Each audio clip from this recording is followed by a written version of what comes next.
This is Leisha Holmes, and I'm your host on the Recruiters Recruitment Podcast. And I feel like I have actually got recruitment royalty sat with me today, because this person I have, I think I've been asking quite a few times. I've known her professionally for a very long time, and she is, as there seems to be a theme actually, a fellow member of my amazing community, Women in Recruitment Leadership.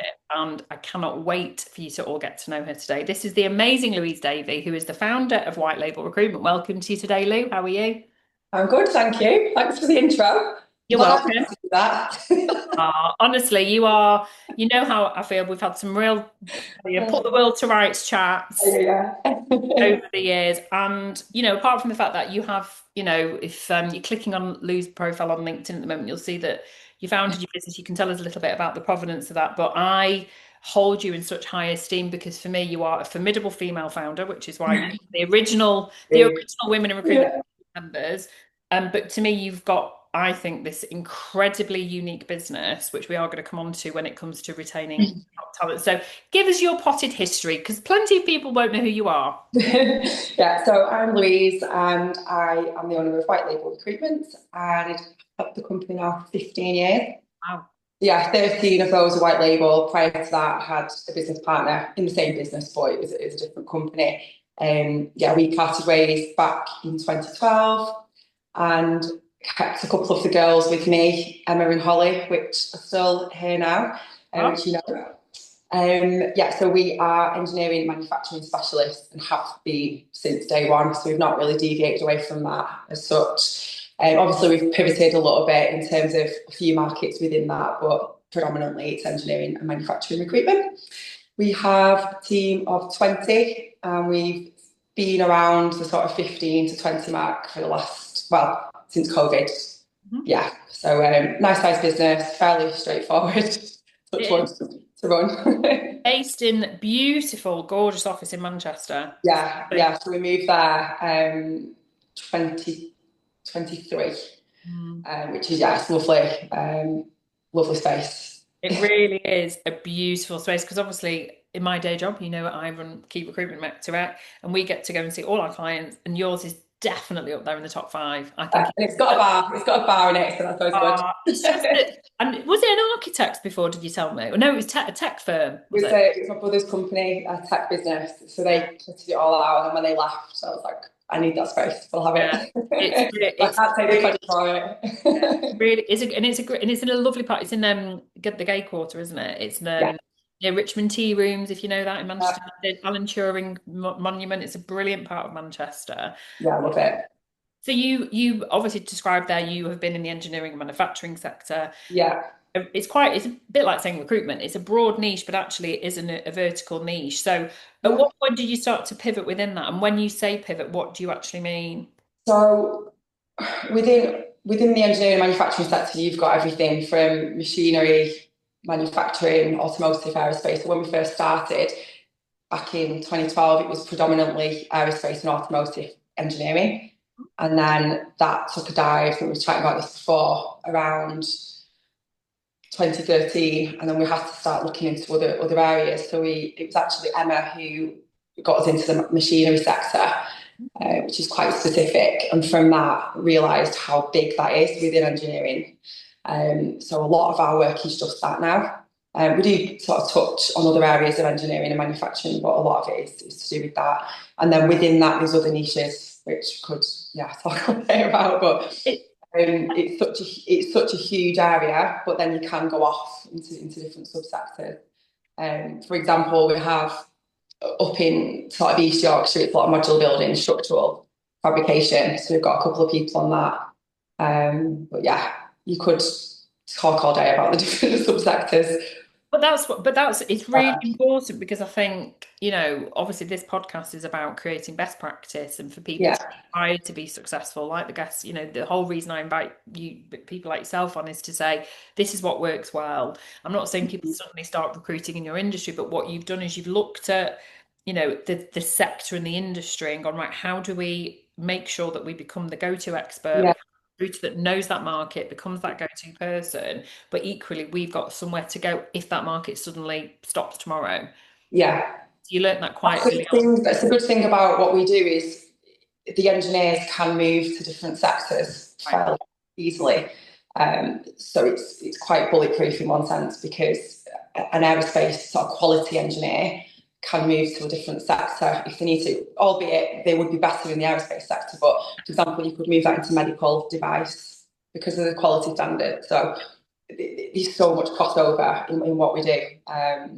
But yeah, it's really interesting actually as well. It's good to see products. I was going to say, it's, I mean, Yeah, I've said this to you before, and I know Emma's certainly heard it a million times from me. This was my original desk when I started in recruitment 27 years ago. yeah, I did engineering manufacturing, so I know exactly what you mean. The difference is I did it all in my desk. yeah. One day I'd be placing a quality engineer, the next day I'd be placing a product design engineer in medical Okay, device. But it was, we're talking the 90s where there were so few recruiters that niched. It didn't yeah, really, I would just go and headhunt the person from that sector. yeah, But actually, I guess where I'm coming to with this is that I then had these siloed candidates, which they didn't really go anywhere. And I think what you're yeah, saying is that you create a niche business, and if you're someone listening now and you sort of saying, right, well, our market is shrinking, there are markets shrinking out there right now. What do we do to ensure that we can grow and scale again with the database that we have? We'll yeah. look at markets where there's symbiotic skill sets and where people Yeah. can cross skill potentially. I think a lot of companies panic, don't they? And they think, I'll just do everything. I'll work with that client to say, for example, we do engineering and manufacturing, and then we get asked to do a HR manager. Right. Yeah, on paper we can do it, but really we don't do that. So it's saying no, I think, and then becoming credible. Because Mm. it's panic station, isn't it? Sometimes if you've not got deals on the board, or even as a director, you think, oh, that client's called this IT job in, but really it's an IT job within an engineering business. It's not what we do. It really should go to the IT company down the road. Yeah. And presumably Do you then need to say no? Yeah, you need to, it's I hard. think you need to set your stall out and say this is what we do. Yeah, That's where I think partnerships come in, yeah, collaboration comes in. Like we work with other rec to recs around the country, and those who are still within Manchester, but they only do certain markets. We're agnostic, but some rec to recs just do, for example, tech or AI. yeah, You a brilliant sales or a property recruiter, and they will then refer them to us. You would do that with an IT or with an HR person. yeah, You're not giving away your business. You're saying, here you go, here's an introduction, quid pro quo, or you could do a split. yeah, exactly. Think I it's really think the feedback we get from doing this is unbelievable, because the managers and the directors of the businesses are like, thanks so much for being honest with me. And from that, we gain the sole agency sort of push status, it. because we've said no. Well, that's And it. the You're managers are not great. wasting their Like Emma time. and Holly are great at doing this. So they'll say, look, we don't do it. Let's just carry on with what our niche is. Yeah, you might not have any jobs on today, because you can't always have X amount of jobs on, but carry on with what you're doing, carry on with your KPIs, and it comes back around. That job's going to take you a month off of your pipeline, So, but yeah, you do need a strong management team to say no as well. It's quite easy, isn't it, to just jump on something. Definitely. Now, I said to you before we Uh, started recording that I was determined not to blow smoke up the proverb. But you know that from I do definitely girl fan you when it comes to how you've created a business that seemingly, and you're going to tell us the nitty-gritty here, seemingly has a very good reputation within your business, but also within the recruitment industry. And B, which I think is a direct correlation to that, is that you seem to have a record, or an industry-beating retention rate. mm, How much of that was intention and purpose, and how much of that is accidental? I want to know what your strategy was when it came to creating this culture that you have, and give us yeah, an insight into how you do look after your people. Because and I'm not just saying that, but anyone, go and have a look on White Label, that you'll see that there's such a low attrition rate. People stay with you. yeah. I mean, we've got currently there's 20 of us, four in management, and out of those 20, 17 have been with us 4 to 13 years.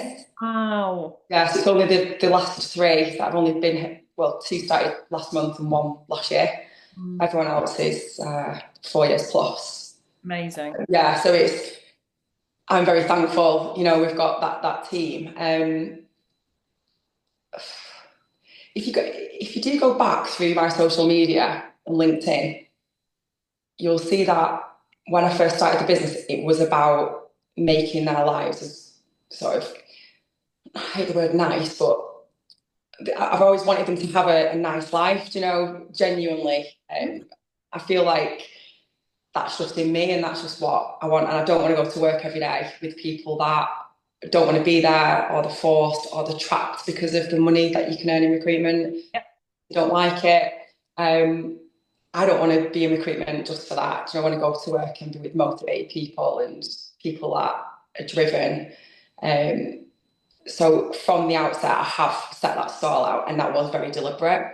Again, I think if you go back through my LinkedIn, it's awful. We're trying to do like videos back in 2012. What do you call them? Those like not CapCut, but similar types yeah, of things. yeah. It was all sort of like doing the well-being and promoting that, and the 4.5 working day week. So we've always done this from day one, really. So that part was very deliberate, and I think that's just shown because over the years we've ingrained that in all of the team, and everyone who's come through has been taught, not taught to be like that, but helped along the way to not be like everyone else. Because a lot of people come from recruitment and it's drilled into them to be a certain way, and I've tried to sort of undo some of that thinking with some people. And just teach people that there is another way of life. You know? You can be in sales, you can be successful, you can have a good work-life balance, and you can treat people fairly and kind. And you know, it's we're not greedy as a business either. You know, these very generous in terms of our time. We pay people well, treat people well. The management do that. You get the same whether it's me, Emma, Holly, or one of the seniors. You'd always get the same answer, the same outlook, the same feeling if you ask the same question. So that's quite prominent if you were to, well, you've met everyone, but if you were to meet anybody in the business, you would get the same. Definitely. Hence why we don't always recruit a huge amount of people, because it's very rare to find people like this that are not in it for different reasons, you know. But so the underlying principle, and I think I already knew the answer to this, but I'm doing this now as a host rather than as your rec to rec, who, like you say, you don't take a lot of people from me, but that's good because it means you've got a steady team. Is that you have clearly hired on values and rules as opposed to, you know, the crude commercial, because obviously you still need people that can make money, right? Because ultimately we're a business. But I find that really, you know, unusual that you were doing that 15 years ago, and congratulations. It wasn't just me. We did have a business coach called Nikki Coffin, so I always have to give her a mention, because we first started working with her through like a growth accelerator program that was like a free program years ago. And Nikki was our coach, and she was part of the first sort of part of the program. And we only had access to her for a couple of sessions, and then we realised we could use her as a coach. So Emma and I got her on board, and then she trained us. And a lot of her thinking is very forward thinking, and it was just really powerful. And we was like, right, this is where we're going, because I just believed in everything she said. And she was a lot about the universe and manifestation, and what you put out there, you get back, and a lot of that. So it was treat people how you want to be treated, and it'll all kind of work out, you know. So she's a big part, I'd say. So, I didn't know that about Nikki, so I know business partner Katie Green and Nikki presented excellence, and I used to work with Katie Green. Katie's a friend of the show. She's been on the show, I think, twice, and she came on the live show in London in July this year. Yeah, Katie as well. Years later, we did their program. Yeah, we did that and went to London and did all of that with them. We must have been in a different cohort, because I did their rocket program. It was a game changer, and I still use today. Oh, yeah. And 10 years later, I want to say, maybe 10 years later, I still use, and I encourage people to contact Katie and Nikki around that, you know, the flow model around her. Brilliant. Yeah.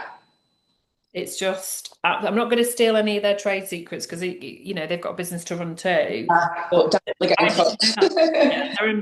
They're absolutely brilliant. And they're just, I think that what this says to me, and I almost feel like there's a theme of season six, but you won't know that because you are obviously recording it at the start of season six, is that it's around you can be successful in business and actually be a really nice person and actually do Yeah, good by your people. It's not about, maybe we're going into a bit of a full circle moment of how recruitment has yeah, always been, which is we are a professional service and yeah, we're not sharks, we're not cowboys. We're actually here no, to help people.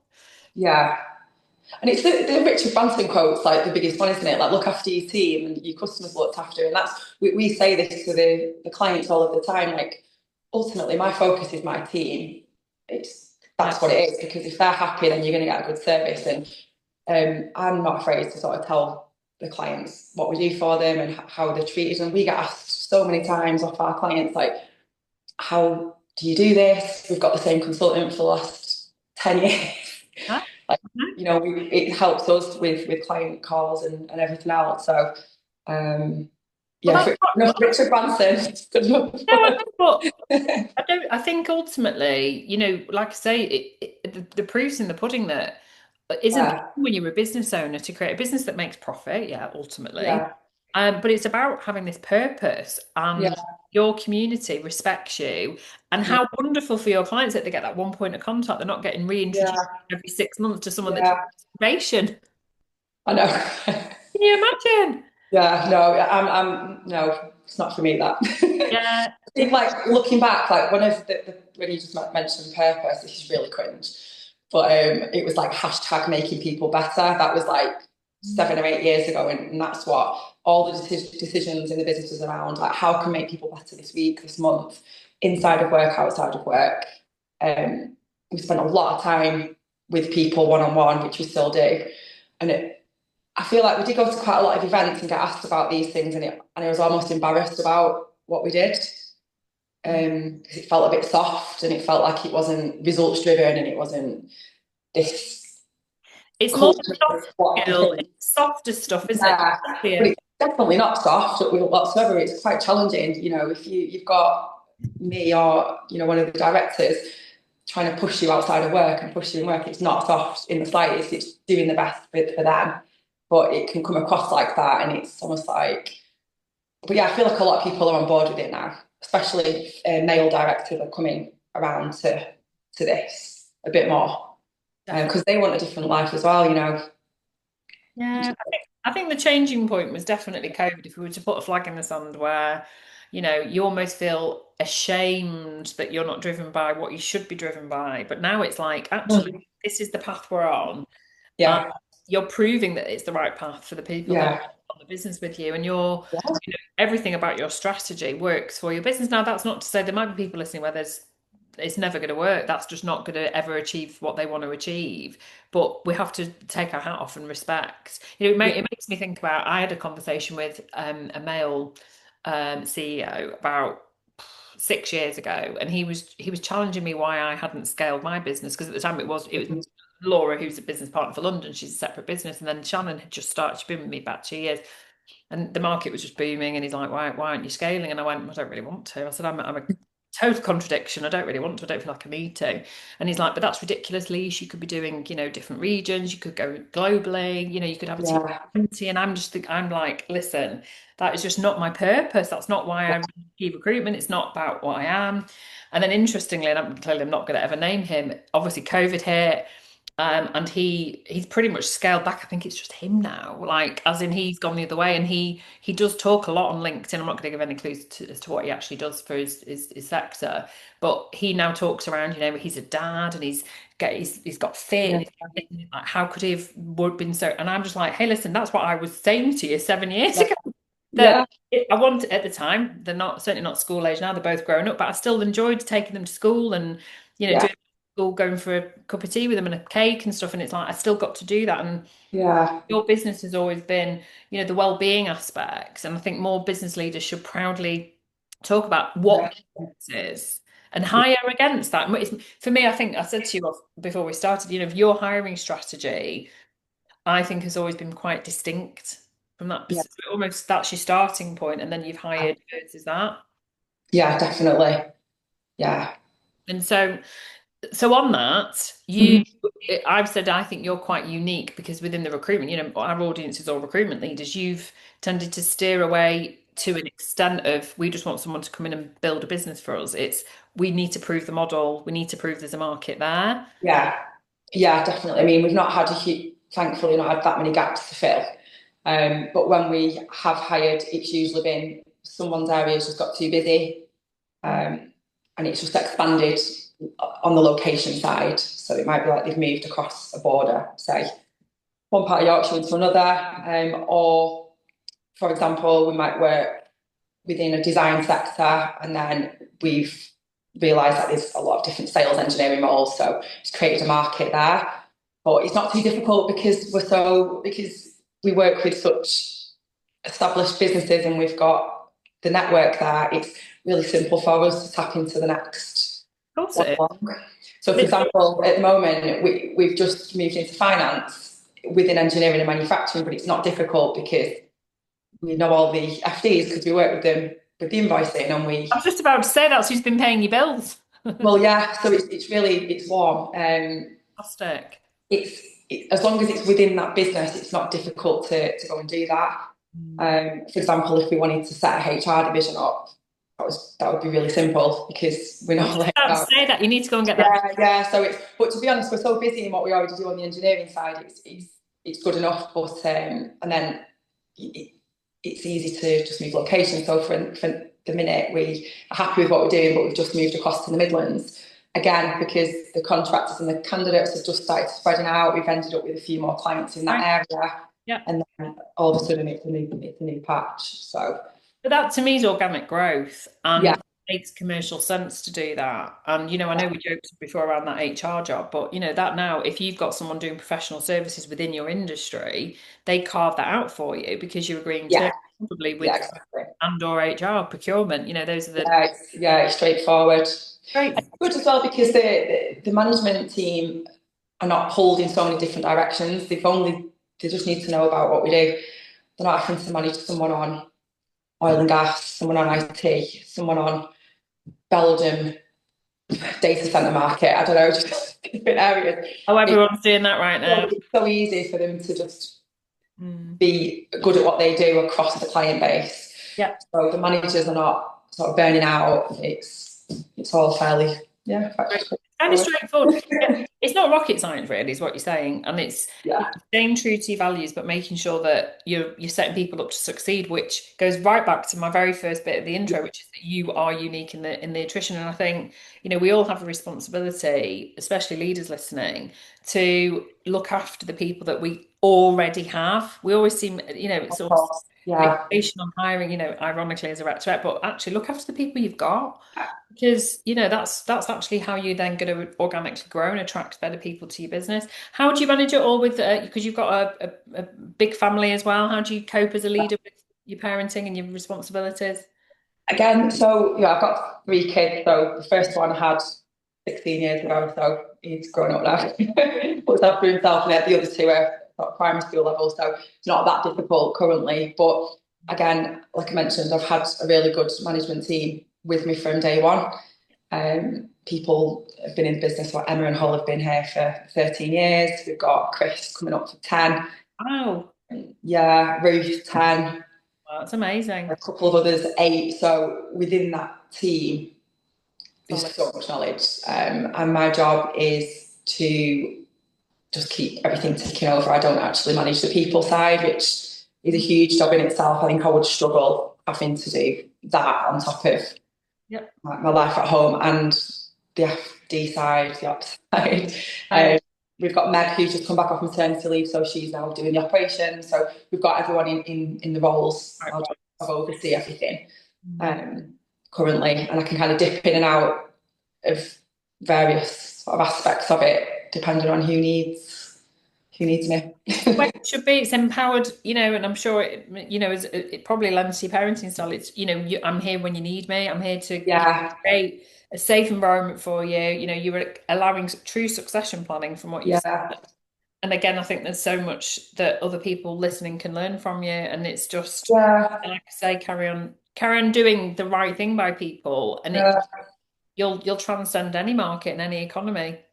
I think it has been a little bit easier in some senses for me when I look back because I've had the three kids. Mm. I didn't have a choice. I had to delegate, you Yeah, know. yeah, So I think for a lot of leaders, if the business is their only baby as such, yeah. then you're not going to let go, are you? You're going to keep hold of it as long as possible. Because I've had the boys and my husband works full time, I've had no option but to say, right, okay, you take that, I'll look after this. Yeah. So I think in the long run, that's done me a favour. So even though it can come across like I'm spinning a lot of plates, in fact, for the Mhm. last 10 years, because we've had that structure of not.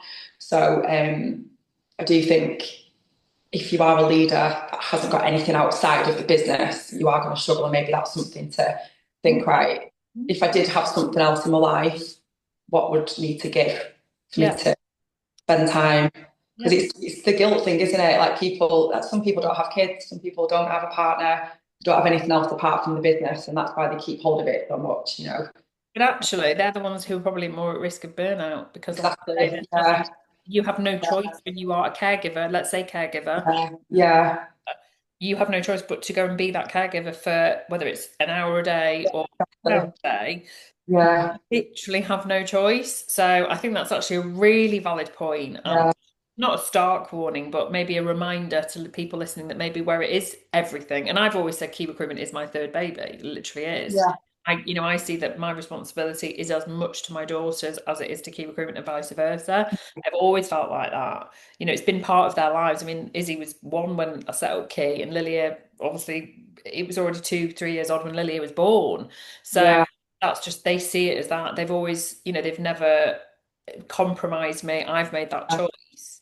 And I truly do believe when I advise clients who maybe don't get the balance quite right, that you just have to decide at what point you need to delegate. Because I think people generally, leaders, sometimes you don't learn the ability to delegate. It's not in your training. No. We train people how to do BD, for God's sake. We don't train people mindset on delegation, time management, how to create succession planning. And these are things that actually I think you have to trust. And that's where it comes back to the values. Exactly, yeah. I mean, there's so many people you meet at events, and they give everything up.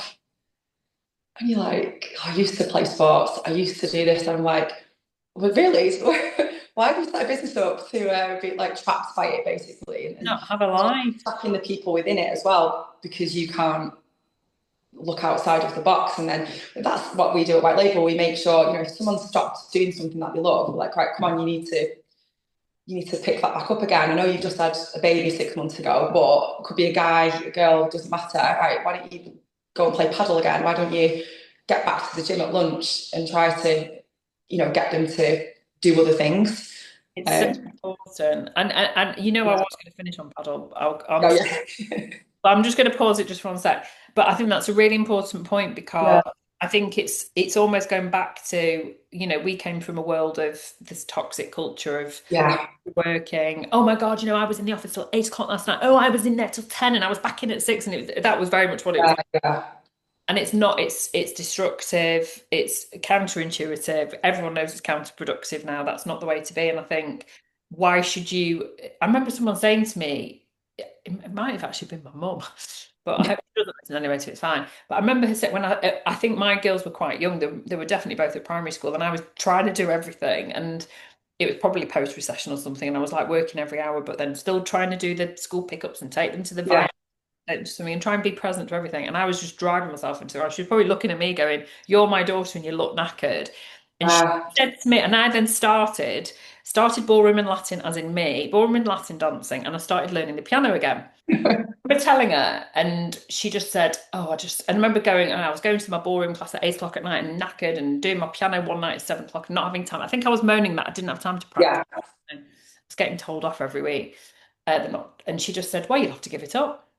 You'll have to give it up." And I went, "Why would I give up the one bit of joy that I have for me in the week?" And yeah, that's never left my head in terms of actually what is the whole point of doing anything if you're not creating the joy for yourself exactly. and Yeah, making time. So I'm going to bring paddle back in because yeah, actually, obviously I record all in one day, but about 5 weeks ago we had Paul Sharp on. and he hosts Yeah. an inter-recruitment championship, and I know that I am actually in the presence of great champion, aren't I? Yay. Officially, yeah, until next year, hopefully.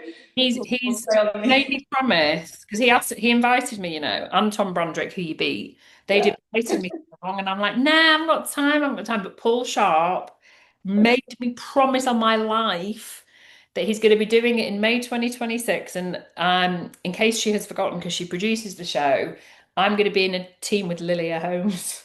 Well, yeah, do it. You'll Never love it. played it. You'll I'm love it. Loads, terrified. loads of people have not played. There's about 16 that have not really played before.